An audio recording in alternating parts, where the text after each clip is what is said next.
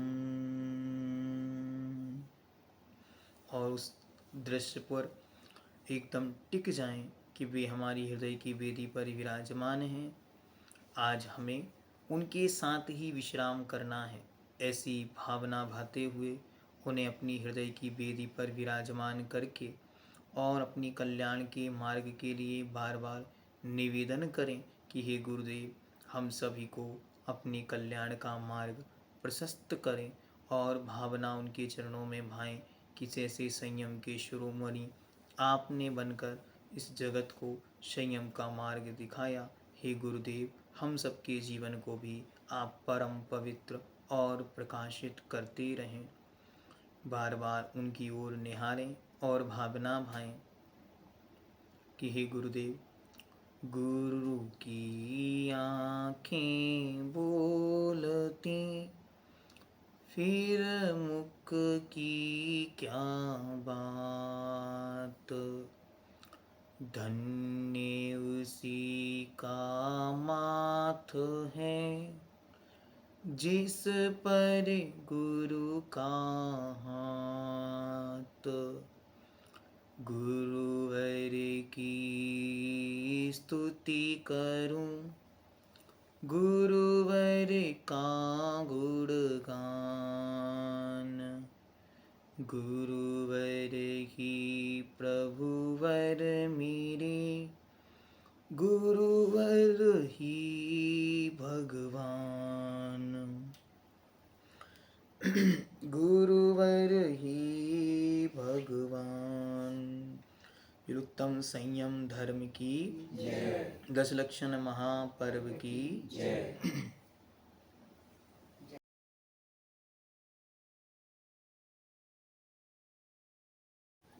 जिज्ञासा।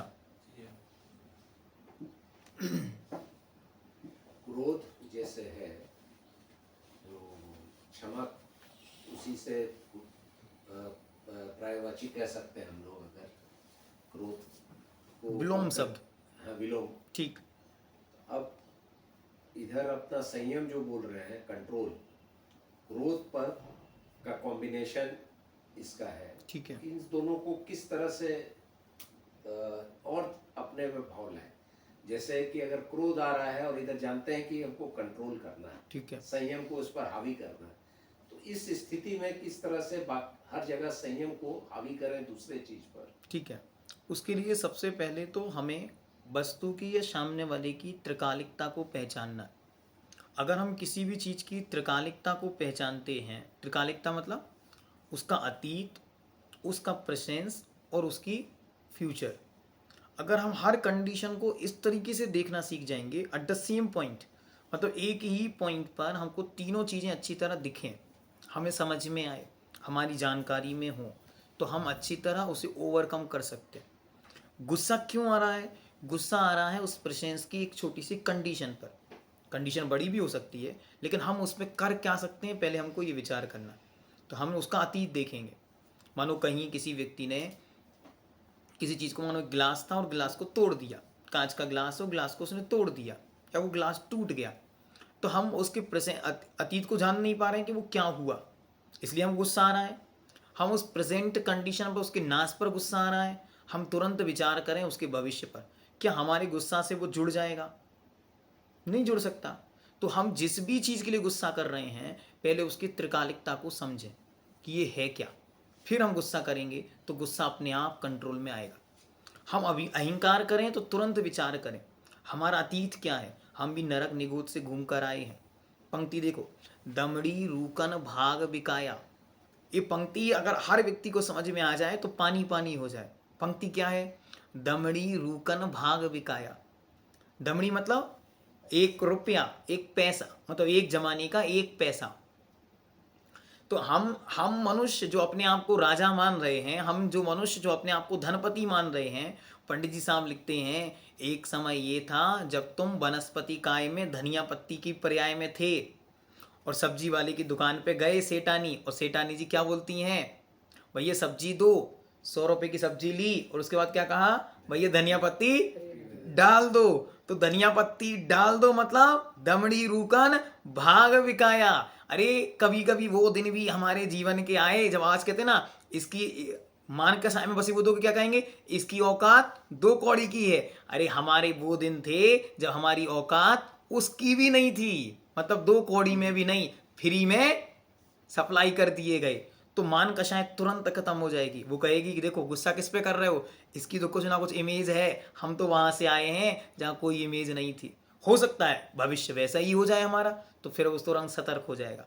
यही मायाचारी के साथ है, यही लोभ के साथ है। तो हर कंडीशन में उसकी तीनों कंडीशन को देखना, उसका अतीत, उसका प्रेजेंट और उसका भविष्य, तो हम कंट्रोल में आ सकते हैं। चलिए प्रीति जी।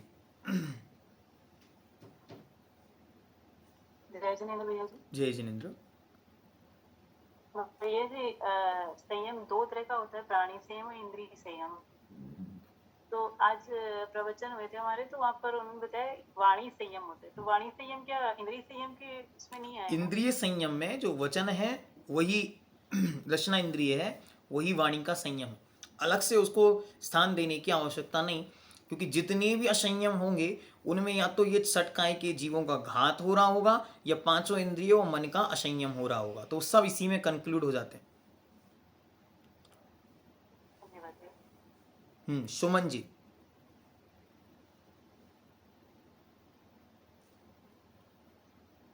भैया जी जय जिनेंद्र। जय जिनेंद्र। भैया जी हम ये पूछ रहे थे कि जैसे अपन ने कोई भी दोष कर लिया, जैसे दिन में कर लिया या कभी भी कर लिया, बोलिए। हाँ मैं सुन रहा हूँ। दोष जब दोष हमने किया तो हमें पाप तो तभी लग गया, कर्म बंधन तो तभी हो गया। बिल्कुल। तो फिर अब उसको अपन क्षमा मांगे तो क्या वो कर्म हमारा छूट जाएगा? बहुत अच्छे। जिस समय कर्म का बंध हुआ उसी समय उस कर्म में स्थिति पड़ गई, अनुभाग पड़ गया। स्थिति मतलब उसका टाइम पीरियड, कितना उसका टाइम पीरियड होगा उस कर्म का, और अनुभाग मतलब उसके फल देने की शक्ति, वो उसी समय पड़ गए। लेकिन जब हमारे परिणामों की विशुद्धि बढ़ती है तो परिणामों की विशुद्धि बढ़ने से पहले से बंधे हुए कर्मों की स्थिति कम होती है और फल देने की शक्ति कम होती है। इसीलिए प्रतिक्रमण किया जाता है कि प्रतिक्रमण करने से और धर्म ध्यान करने से पहले से बंधे हुए कर्मों की स्थिति कम होती है, अनुभाग फल देने की शक्ति कम होती है। किनकी? अशुभ कर्मों की। और शुभ कर्मों की स्थिति और अनुभाग बढ़ता है। दूसरा, प्रतिक्रमण आलोचना या धर्म ध्यान करने से अशुभ कर्म अशाता वेदनी कन्वर्ट होकर संक्रमित होकर पुण्य रूप और साता वेदनी रूप उदय में आने लगता है। इसलिए धर्म ध्यान करने से अतीत का किया हुआ पाप नहीं मिटता, लेकिन अतीत में किए हुए पाप कर्म से जो कर्म बंधे हैं उन कर्मों की स्थिति कम हो जाती है, अनुभाग खत्म हो जाता है। दूसरा चीज, प्रतिक्रमण और आलोचना करने से उसके निमित्त से जो हमारे मन में बार बार संक्लेश आता था, कषाय फिर से उदित होती थी, वो कषाय उपशमित होती है, कम होती है। जैसे मानो आपको आपके पतिदेव से किसी बात पर विवाद हो गया, अब जब आप माला फेरते हो तो पतिदेव याद आते हैं। क्यों? उस बात पे हमारी उनकी बनती नहीं, या किसी बात से लेकर झगड़ा चल रहा है, तो जब माला लेके बैठते हैं वो सामने आ जाते हैं। जब पूजा करते हैं तब आता है कि यहाँ तो पढ़ तो रहे हैं कि घर ते निकारे तन विदारे बैर को जो न तहाँ धरे, और मैं तो अपने पति से लड़ाई करके बैठी हूँ। तो बार बार जो आपको आ रहा है तो आपकी विशुद्धि कम हो रही है, संकलिष्टता आ रही है। एक बार क्षमा मांग लेने से वो संकलिष्टता समाप्त हो जाएगी। तो इसलिए हमें अपने माइंड को रीराइट करने के लिए, अपने माइंड में पुरानी चीज़ों को क्लीन अप करने के लिए प्रतिक्रमण और आलोचना करने होते हैं।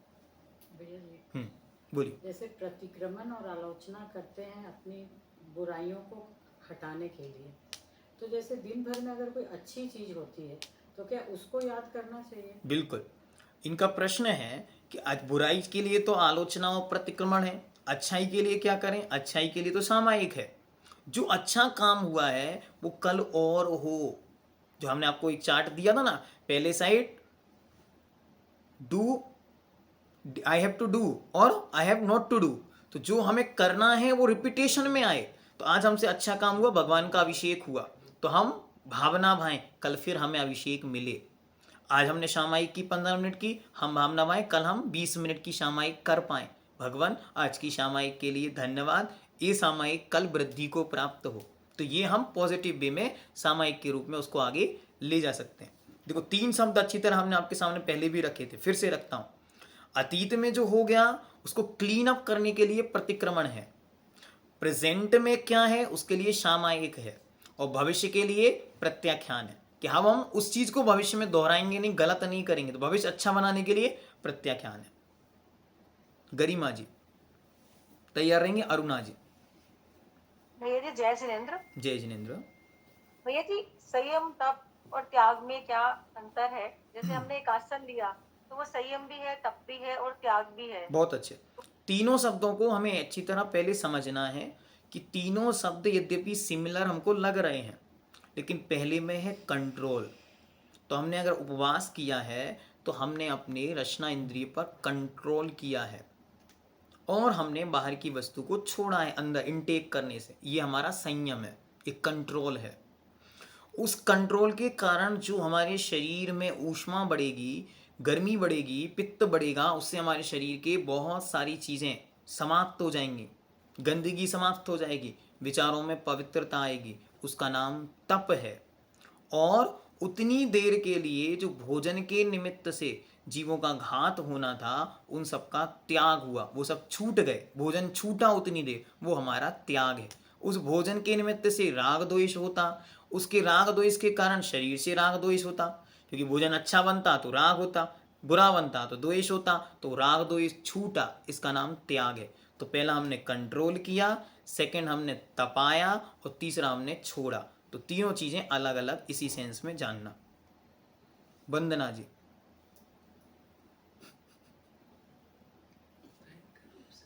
जय जिनेन्द्र भैया जी। तैयार रहेंगी? संध्या जी। जय जिनेन्द्र भैया जी, आवाज आ रही है? जी बोलिए। हाँ भैया जी, मैं ये पूछना चाह रही थी आपसे, वो मेरे बेटे का फोन आया था कि मुझे 2 जगह दान देना है, एक जीव दया में, एक और कहीं। तो मैं आपसे ये उसका मतलब कैसे दें हम, वो पूछना चाह रही थी। श्रवण संस्कृति संस्थान में आपको जो भी हाँ डोनेशन जी। देना है तो आप हमको, जो हमारा हाँ जी। नंबर है व्हाट्सएप नंबर, उस पर मैसेज कर हाँ दें, जी। तो हम आपको संस्थान का अच्छा। जो अकाउंट नंबर है वो उसको दे देंगे। आप उस पर डोनेशन देने के बाद उसका हाँ जी। स्क्रीनशॉट और अपना नाम और एड्रेस हमको भेज देना, तो हम आपको रसीद बनवा के भेज देंगे। अच्छा, ठीक और है। भी उसमें जिनका कैटेगरी को, हाँ नहीं इसमें क्या क्या कैटेगरी है? मतलब जैसे तो एक तो वो जीव दया में देना चाह रहे ठीक हैं है, और एक दूसरा चीज में उसमें और किसी में। उसमें अपने पास स्वाध्याय है, उसमें आपके पास बच्चों की पढ़ाई के लिए उनके आहार, उनकी मेडिकल, उनके मतलब चारों प्रकार के दान की व्यवस्था वहाँ पर की गई है। तो आप जिसमें भी जिस कैटेगरी में देना चाहें तो आप मेंशन कर हाँ दें, तो जी। हम उस कैटेगरी में आपकी रसीद बनवा के भेज देंगे। ठीक है, आपके व्हाट्सएप नंबर पे ही कर दे। हाँ, हमारा व्हाट्सएप नंबर ठीक है। आप सबको उपलब्ध कराया गया है। हाँ यदि पता है। नहीं है हाँ जी, तो फिर भी हम बोल देते हैं, आप उसको नोट कर लें और उस नंबर पे मैसेज कर दें कि हमको श्रवण संस्कृति संस्थान का अकाउंट नंबर दे दीजिए, या फिर हम आपको उसका जो व्हाट्सएप हमारे पास बना हुआ मैसेज है वो हम आज आपको फॉरवर्ड कर देंगे। तो आप लोग अपनी अनुकूलता अनुसार जो डोनेशन देना चाहें वो वहाँ पर दे दें। ठीक है, चलिए नंबर लिख लें, 7987353830। इस नंबर पे केवल व्हाट्सएप करना, कॉल नहीं करना। ठीक है। प्रियंका जी।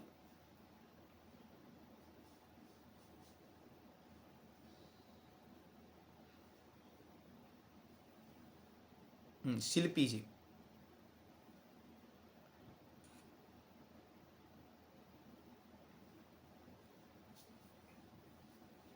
कोई जिज्ञासा? राज रानी जी। जय जिनेन्द्र भैया जी। जय जिनेन्द्र, थोड़ी शीघ्रता करें, है ना। हाँ भैया जी मेरे 2 क्वेश्चन है वैसे। बिल्कुल है। हाँ भैया जी, जो आप इतनी मेहनत करके हमें बता रहे हैं तो मुझे लगता है हम उन्हें कर नहीं पाते तो बड़ा दुख होता है। तो हम उन्हें मतलब सारी बात फॉलो नहीं कर पाता। देखो, भगवान महावीर स्वामी ने इतनी मेहनत की, कितने महावीर बने, कितने बने, उनके बाद अभी तक एक भी नहीं बना, लेकिन उन्होंने मेहनत करनी नहीं छोड़ी। क्यों? हम पुरुषार्थ करते हैं, निमित्तों को अधीनता लेकर कार्य के साथ, समय के साथ काम होता है, लेकिन पुरुषार्थ निरंतर करना होता है। क्योंकि यहाँ जो चल रहा है वो आपके लिए नहीं, हमें स्वयं 1 घंटे अपने आप के साथ व्यतीत करने हैं। 10 लक्षण हैं, हम क्या करेंगे? हमें प्रतिक्रमण करना है, हमें सामायिक करनी है, और हमें अपने आप को संबोधन देना है कि अब आगे कैसे बढ़ना है। बस उसी चीज़ के लिए हम यहाँ पर काम कर रहे हैं, और कोई काम अलग से हुआ नहीं। दूसरी बात, उपदेश की परंपरा कितनी सुंदर। एक बार एक मुनि महाराज हैं, मुनि श्री शिवदत्त सागर जी। मैं और मेरा मित्र, हम दोनों उनके पास दोपहर में बैठे। हम दोनों बैठे थे। महाराज बोले 3 बजने को है, क्लास का समय हुआ, हम लोग क्लास शुरू करते। तो हमने महाराज से कहा, महाराज और भी तो आने दो, तब क्लास शुरू करना। तो महाराज हंसते हुए कहते हैं, सुनो, वो 2 थे सुनाने वाले, सुनने वाला 1, और तुम तो 2 हो सुनाने वाले और हम सुनाने वाले 1, क्यों ना सुनाएं? हम बड़े आश्चर्य में, हमने, महाराज किसकी बात कर रहे हो? महाराज कहते हैं, सुनो, 2 चारण रिद्धिधारी मुनि महाराज एक सिंह को धर्म उपदेश सुना रहे थे। उनको ये नहीं लगा कि ये तो सिंह है, इसको देने से क्या, उन्होंने उसको दिया, और वो सिंह आगे जाके भगवान महावीर स्वामी बन गया। और यहाँ पर तुम 2 हो, हम अकेले। जब ये चारण रिद्धिधारी मुनि महाराज, मतलब विशेष मुनि महाराज थे, और सामान्य व्यक्ति को सुना रहे थे, तो हमें आप सबको सुनाने में कोई विकल्प नहीं, बल्कि ये भावना रखते हैं, आप में से एक भी व्यक्ति के हृदय में एक भी शब्द गया और उसके चित्त में ये भावना आ गई कि जिनेंद्र भगवान के शासन से हमें जुड़ना है, बस इतना कार्य की सिद्धि हो गई। जिनेंद्र बनना बहुत बड़ी बात, शासन से जुड़ भी गया, अपना कर्तव्य पूर्ण हो गया। यानी एक सहपाठी है, एक उनका है एक क्वेश्चन जी, कि मतलब किसी भी चीज की उत्पत्ति होती है, उसका कारण क्या है? ठीक है, किसी भी उत्पत्ति का कारण नियम से है कि कोई ना कोई कारण तो उसमें रहा ही होगा। अब किसका क्या कारण है वो हमें ढूंढने की कोशिश करनी होगी। तो कैसे ढूंढ सकते हैं? वो हर कार्य को देखकर कारण की सिद्धि समझ में आती। किसी को गुस्सा तेज आ रहा है तो समझ जाओ कि कुछ ना कुछ उसकी अपेक्षा की हानि हुई है, इसलिए गुस्सा आ रहा है। किसी को गुस्सा आ रहा है तो अंतरंग कारण क्रोध कषाय होगी। तो ऐसी हर चीज का कोई ना कोई कारण है, हमें खोजने की आवश्यकता होती। हाँ, अनीता जी तैयार रहेंगी? संजीवनी जी। जय जिनेंद्र भैया जी। जय जिनेंद्र भैया जी, मेरा प्रश्न ये है कि मैं शरीर से अस्वस्थ हूँ, यानी मेरे पैरों से अब चल फिर नहीं पा रही मैं। ठीक है। अपने आप तो मेरे जोड़ों के भी ऑपरेशन हो चुके। नहीं तो आप क्या चाहती, मैं आपकी क्या मदद करूं? तो मैं कह रही कि जैसे ना कभी कभी मेरे को दुख होता है ना, तो इस बात पे संतोष भी होता है कि मेरे जैन कुल में जन्म। ठीक है, बहुत अच्छे, मैं आपकी शंका समझ गया। समाधान ये है, जब आपको तेज दर्द हो और बहुत पीड़ा हो और बहुत दुख हो, तो तुरंत अपनी आंखें बंद करके और उन्हें देखो जिनके पैर ही नहीं हैं। तुरंत आंखें बंद करो और उनकी तरफ देखो जो खचुरते हुए चल रहे हैं, जिनके पैर ही नहीं। उनका दर्द देखोगे, आपका दर्द कम होगा। फिर तुरंत आंखें खोलकर आकाश में गमन करते हुए चारण रिद्धिधारी मुनि महाराजों को देखो और भावना भाव कि हे भगवान, ऐसी शक्ति हमें कब प्राप्त होगी जिससे कि पैरों की आवश्यकता ही ना पड़े और आपकी वंदना हो जाए, तो आपका संकट धीरे धीरे कम होगा। छाया जी।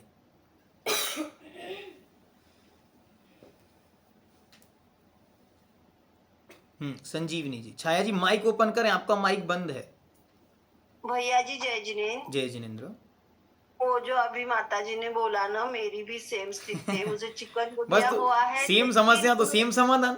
नहीं सुनो तो उसके आगे बात सुनो जी बोलिए। लेकिन मैंने कल 6 आवर्स ट्रैवल करके आई, लेकिन पूरा टाइम नमोकार मंत्र बोला चिकन गुनिया कंडीशन में, और पूरा टाइम महाराज श्री के प्रवचन और आपकी बातें सुन के मैं जिंदा हूँ। उसके लिए थैंक यू। मैंने हाथ लो, ये यहाँ पे किसी ने पूछा था ना, राज रानी जी, लाभ देख लो सुनने का। यही लाभ है कि जब उनको बीमारी है तो उन्हें वो चीजें सुनने का उत्साह जग रहा है और उस चीज को करने का उत्साह जग रहा है। बहुत अच्छा। पूरी बॉडी में मेरा भीष्म पितामह की तरह नीचे से कांटे चुभ रहे ऐसा लग रहा है, लेकिन वो सब छोड़ के मैं सिर्फ इसमें लगी हुई हूँ और मेरा कुछ नहीं हो रहा है। ठीक है, डॉक्टर ने बढ़िया। बोला बार "You बार are-" ओम, बार बार चिंतन करो मैं स्वस्थ हूँ, बस और कुछ मत सोचो। अब जो होना है वो हो गया और जो होना होगा वो होगा। दृढ़ता पूर्वक ही चिंतन करो, सबकी बीमारी का एक इलाज। 108 बार माला फेरो मैं स्वस्थ हूँ, बस और कोई उपाय नहीं है। बाकी सब डॉक्टर पे छोड़ दो, डॉक्टर से दवाई लो, बराबर उपचार लो और माला फेरो मैं स्वस्थ हूँ। ठीक है। बोलिए। आपने अभी बोला ना कि अपेक्षा थी उसको, तभी उनको क्रोध आया होगा। जब भी आप एक पहले 2 मिनट पहले बोले थे, तो उस समय में क्रोध आना क्या गलत है? ना कारण पूछा क्रोध का। नहीं, जैसे अगर कोई चीज की अपेक्षा है तभी क्रोध आया, तो वो क्रोध होना गलत है क्या? उस पर अभी डिस्कशन अपन करते हैं। क्वेश्चन ये है कि किसी जीव की अपेक्षा की हानि होने पर गुस्सा आया तो क्या वो गलत है? अच्छी तरह ये ध्यान रखें, आज हम गुस्सा करेंगे फिर एक नया कर्म बंधेगा। इट्स गोन ऑन कंटिन्यू, चक्र चल रहा है। पहले के अतीत के क्रोध नाम के कर्म का भी उदय है, इसलिए गुस्सा आ रहा है।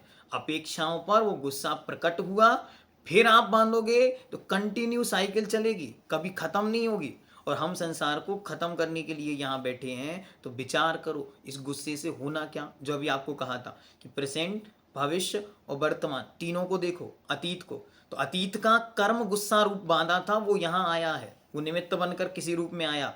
अब हम करेंगे तो फिर भविष्य में फिर आएगा, तो कंटिन्यू एक चक्र चलेगा। कब तक चलाना है ये विचार करके आज ही विचार उस पर अच्छी तरह करो, तो आप उनको आगे के लिए समाधान मिलेगा।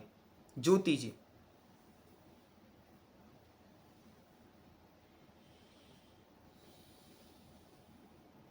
चलिए, आज के लिए पर्याप्त है ना।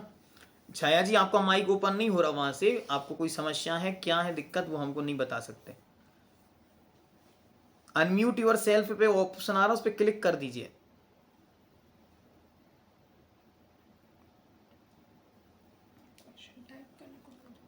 चलिए। जिनवाणी के ज्ञानते सुझेलो कालो क्षोवाणी मस्तक नमु सदा देतु धो निरुत्तम संयम धर्म की 10 लक्षण महापर्व की। सभी को जय जिनेन्द्र। जो लोग रह गए, छाया जी हैं, ज्योति जी, वो अपना व्हाट्सएप पर भी हमको मैसेज करके अपना प्रश्न भेज दें, कल उनका समाधान हम दे देंगे। ठीक है।